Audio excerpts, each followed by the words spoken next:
Stop! What is it? It's a motorbike. Oh, That's easy, isn't it? the end. The end. Let's go. This is a Suzuki 10. V-Strom Yeah. 1050 XT. Yes. There we go. We've only done that 30 times. There's so many letters. There are too many letters for this small head. Isn't it a nice colour scheme? I love it. I really do like this colour. This, I've seen the yellows, I've seen the whites, I'm not sure if they do red, but this... Well, that is red, isn't it? I think you find that's orange, mate, but... Really? Yeah, but it looks nice, doesn't it? It's beautiful. Do you know, years ago I had one of these and I sort of rode it and quite liked it, and these have a massive following, the V-Stroms. They do. Huge following, because these were like the... When you had bikes like TDMs, Yeah. TDM 900s, which were like probably the first original adventure bike, and then you had your Africa Twins that became the de rigueur adventure bike, and then BMW and XXXX. Okay, so the V-Strom has always been there, so it's got a huge following, and it's got a huge following, I think, possibly because it's not burdened down with loads of technology. No. You know, this is a nice bike, but it hasn't got all that gizmos on it. We've just talked about an Africa Twin on a video previously, and it's just like gizmos up the yin-yang, you know. This doesn't have them. And it's a really good price. It's a cracking price. I won't tell you what it is because I can't remember. I could tell you if you like. Go on then. This one is 11.5. This has got all the bells and whistles and everything on it. On the road? On the road. £11,500, that's Yeah. GBP. If you wanted the standard V-Strom 1050 without the XT bits on it, 9,999. So 9,999 English pounds. So that is a really good deal. Yeah. So if people are out there thinking, I want a BMW, I want this, I want that, that might be out of some people's price range, or it might be at a price range that you're not willing to part with that money to have the bike. This is just the sweet spot. So the thing about these is they can bling them up as much as they want. They can put panniers on them. They've got all sorts of things because it has such a cult following. Now, I rode it here. It's a 1050. You all know I've got the baby GSA that Toby likes to call it, which is only an 850. I got off this grinning like a 3-badge rock ape, as they say in the Navy, because even though it's a 1050, this is an awesome bike. Yeah. Riding was just like riding my 850, so that means it was a lot of fun, and that's all I can compare it with. You know, it's a really nice thing to have to ride. So it's got all the sort of things you would expect of an adventure bike. It's got engine bars. That's with the XT, that one, engine bars. Yeah, it is. Rubberized foot pegs. Exhaust looks massive, doesn't it? And it's black, so you haven't got to stay polishing it every Sunday. Polishing things. I don't clean bikes, you know that. I do. God, the dirt coming off it as I was following him today. I realised. But not last year, because that was 2019, but the year before when I was touring, my bike was serviced 3 times in 9 weeks, which is 6,000 miles in service intervals. And I went away in May and came back in October with a couple of days in between. And it was in October, and I was driving up to a thing called the Ride to the Wall, and I suddenly realised I hadn't washed my bike since August. In fact, July, August. So yeah, I'm not that bothered. But I'm looking at this and it's going, I'd wash this because it's easy to wash. Yeah. Let's talk about the basics of it then. So come on in, Tobes. I'm coming in. Forgive the tractor noise. Okay, we're in the country, you always have tractors. So this has got a few bells and whistles, more than the standard bike. Yeah. But it's really simple. They've got that big screen. Yeah. I've got to tell you, I'm not a fan of the screen. It reminds me of something that, like an old computer from the 80s or something. Well, it is strange, and hopefully you can get a view of that. It is very shiny, but it's very Tron-esque, isn't it? Tron, that's what I was trying to think of. Yeah. Okay, so... But I bet when you were sat on the seat, you could see everything you needed to. Yeah, it's imagine when a screen goes at night, when it suddenly shuts down and goes to a night screen. That's what it's like in the day, and it's just the way it is. But it's basic. It's got a fuel gauge, speedo, tells you what gear you're in, the rev counter, miles per gallon, all that kind of stuff, and it can be, there's some basic things you can change on it by using these buttons over here, which are quite big. They're easy to find. Yeah. Look at that. How easy is that to find the indicators? That's really good. Because I'm a bit of a Gumby when it comes to things like that. So with regards to that, I quite like it. I just needed a bit more time to spend with the screen to get on with it, and we've ridden them for quite a bit now. But 20 litre fuel tank, does about 58 miles to the gallon, which is good. It's pretty good, you know. Yeah. I mean, at some point you're gonna have to get off your bike during the day because you need to go to the loo. Yeah. Come around the front, look at this screen. Now this is a bit odd. You know, we were talking about on some bikes you can do it manually, one-handed, you can adjust the screen. On the Africa Twin you have to, Honda have made you stop, so you've got to use both hands to pull it apart. This thing, you've got to get off it, come round the front of the bike, lift this huge big lever up, and then adjust the screen like that. Now I had it sat right down its lowest thing. I've got a peaked helmet on my bike. I had no buffeting on it. On your bike you had a peaked helmet, or on your helmet? On my helmet, your helmet. Okay. And so I had no problem with it at all. But if you come round here, we've had a discussion on the Africa Twin about GPSs and whether you can fit a GPS. Look at this big thing here. Oh my gosh. Think about the problems I had trying to find a mounting for my GPS on my baby GSA. You had problems finding a mounting? I did, for my GPS, and eventually I found one that the BMW make. Yeah, but don't tell anyone. Look at that. That is a big bracket, isn't it? And they've got a sunshade on here, and this is something you don't see on, I hate to say premium bikes, but you know, bikes that you would spend 20 grand on, you don't see that sort of thing. You can buy an aftermarket crappy one that doesn't work. Yeah, stick on with Velcro. So yeah, but it's got cruise control, you know, on-off switches, that's all you need. Yeah. I'd like to talk about these little rascals. Talk about the mirrors. How big are they? They are massive. I can get your whole head in there. Well, that's reassuring. How about if I stand over here, you get my whole head it's still there. I can still see you. Yeah. Still here. These are enormous, and when you're riding, you've got a fantastic view behind you. You know, I've ridden all sorts of bikes, and quite often you just see your shoulders or your elbows or underneath your armpit. Garbage, you know. I don't know what motorcycle manufacturers think you do with these rear view mirrors. While they're not a legal requirement in the UK, if you're going to put on ones that can be seen. Yeah. For goodness sake. And while you're on talking about the mirrors, when you look from the front, look back at the bike, they've got little silver things that say Suzuki there. Now they come in really handy because they're obviously white, because you can only show white to the front apart from the indicators. I bet at night they show up quite a bit to cars coming the other way. You reckon? Yeah. You reckon they'd be? Yeah, I think they're very, very good. Okay. Just that, you know, they're putting the name of the bike on there, but that's got a safety implication as well. All right, I'll take that off. You know, good one.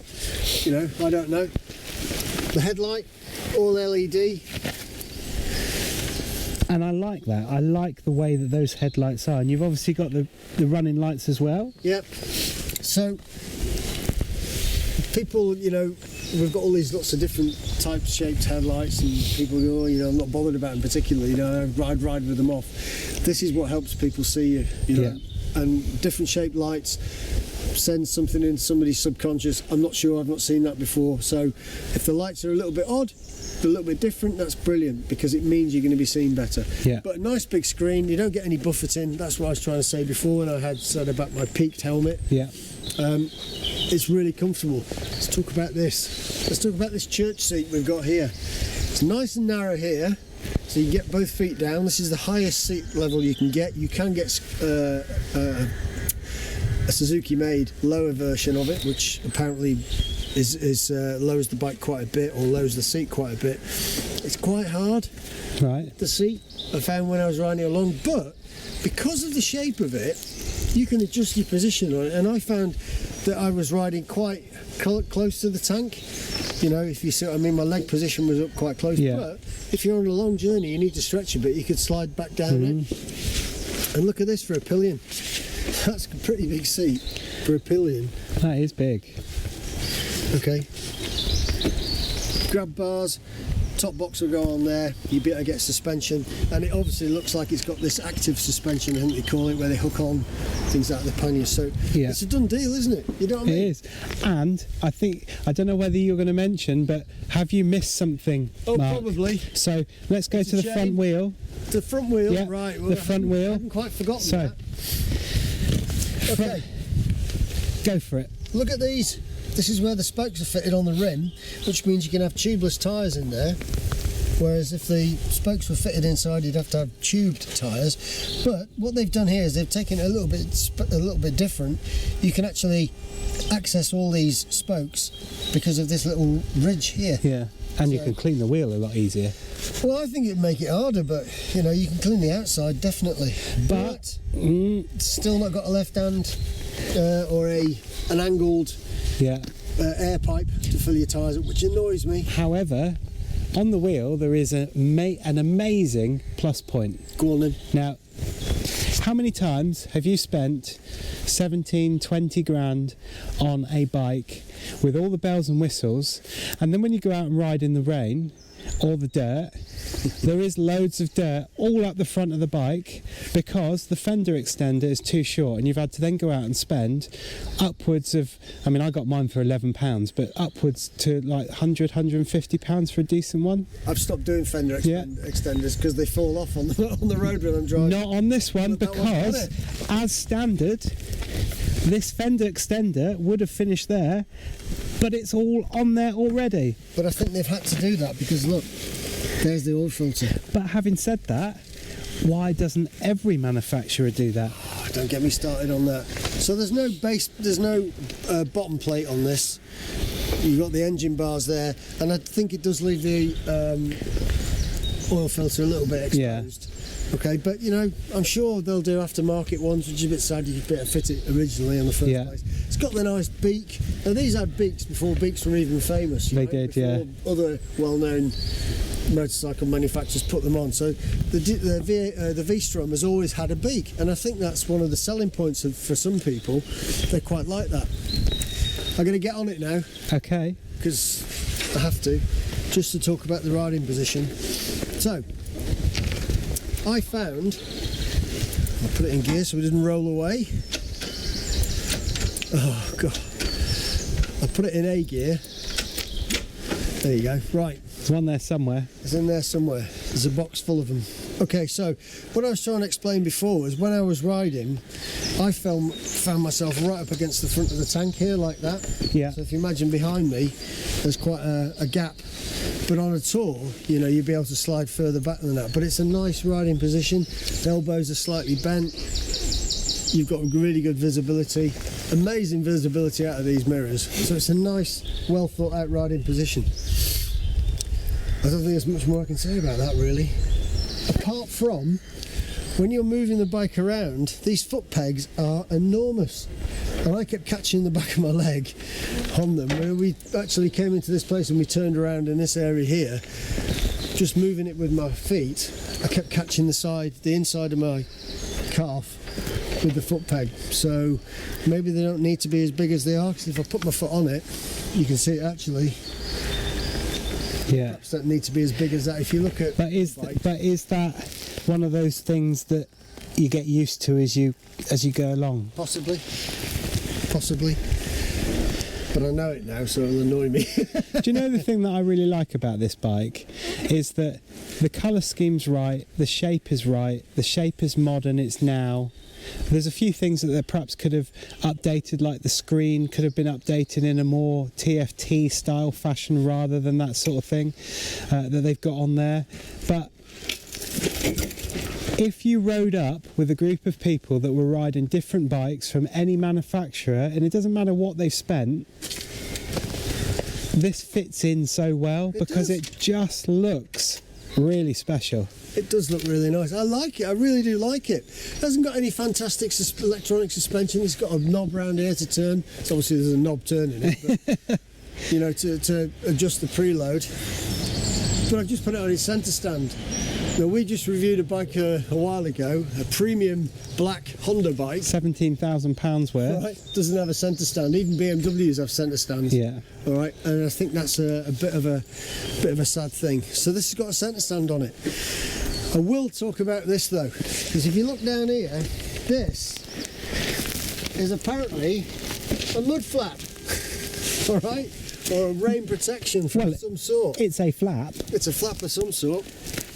There's absolutely no protection there for any water that's being thrown off there. So the pillion sat on the back of the bike is going to get absolutely marked. And an example today is what, 10, 12 degrees, beautiful weather, it's rained overnight, it's not been raining. However, I am wearing my Exotog jacket under.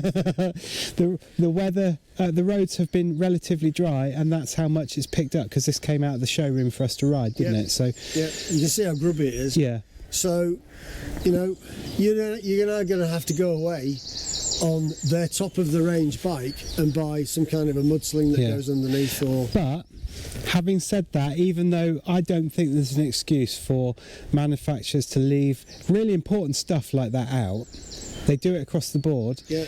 But if you've spent £11,500 on this, or penny off £10,000 on the base model that's got everything that you should need anyway, and you have to spend 20 quid or 50 quid on that, I would stomach that more on this bike than if you'd bought another bike. But there's no excuse in my mind. Absolutely. They should be on them all. I'll raise another controversial point then. Raise it.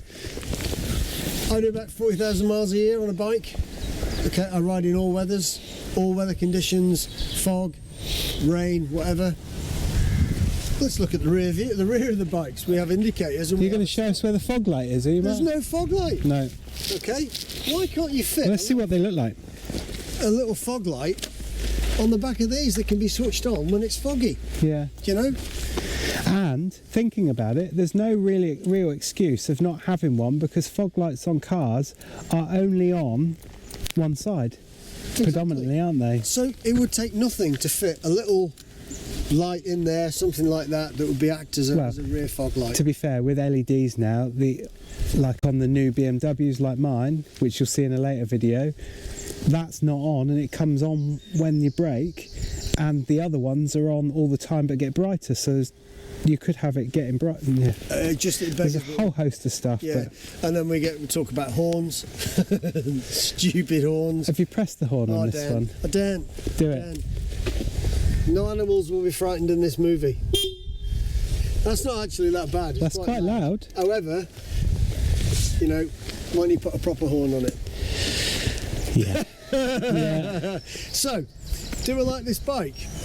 I love this bike. If I had it, I'd have it in this colour. I love the colour scheme. Exactly. It's just a really nice colour. I've seen the yellows and the whites, but this is gorgeous. Okay, if I didn't want to spend a massive amount on another type of bike, this would be the bike for me. And it has such a cult following because I don't want to disrespect it by saying they're basic, but they haven't got all this massive amount of technology on it. I could live with a screen eventually, I think, but I love it. Pretty good bike there, Suzuki. Thank you very much. If you like the video, give us a thumbs up. There'll be alarm bells to press and all that old gubbins. Toby does that because I'm obviously the face of the channel. And don't forget to buy your merch, by the way. We've got t-shirts and hoodies and cups. There are lots of merch on the website. You can go on there and do all that. We're working on the RiderCamTV boxer shorts. They're not quite available yet, but they will be eventually. Might have to draw them though. See you soon.